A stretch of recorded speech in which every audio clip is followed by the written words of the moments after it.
कौन लगता है? बस देख लें। अली आप बताइएगा, 32 लोगों को सजा हो गई, 5 तारीख को आपका एहतजाज जारी है, क्या कहेंगे अब आप? अपोजिशन लीडर पंजाब असेंबली चट्टा साहब, उसके साथ उमर अयूब, क्या कहेंगे इसके ऊपर आप? बिस्मिल्लाहिर्रहमानिर्रहीम, इय्याक नअबुदु व इय्याक नस्तईन। मैंने कल ही प्रेस कॉन्फ्रेंस की थी मियाँ वाली और सरगोदा के केसेस पे, क्योंकि हमें ये लग रहा था कि कल कोई ऐसा अमल होने जा रहा है, और उसमें मैंने कैटेगोरिकली जो बातें बताई थी उससे आप ये अंदाज़ा कर लें कि पिछले साल एक जज के ऊपर कितने दबाव के बावजूद उन्होंने हमारे लोगों को बरी किया, और अब की आप सूरत हाल ये देख लें। मैं सिर्फ इतना कहना चाहती हूँ अदालतों को, जजेस को, खुदारा इंसाफ पर मबनी फैसले करें। हमारी ये सारे लोग बहुत कीमती हैं हमारे लिए। और बाकी रह गया, देखें पहले लोग जेलों में गए, प्रेस कॉन्फ्रेंसेस की, कुछ लोग आप लोगों ने पार्टी छुड़वा दी, क्या पार्टी टूट सकी?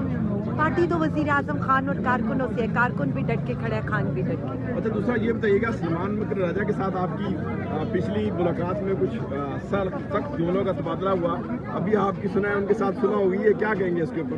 देखिए, मैं सिर्फ इतना समझती हूँ कि इस वक्त मेरा फोकस, मेरा मकसद सिर्फ वज़ीर आज़म इमरान खान साहब की रिहाई है, और उसके लिए पंजाब को मोबिलाइज करने हैं हर लेवल के ऊपर, और मैं उसी मकसद पर फोकस Thank you.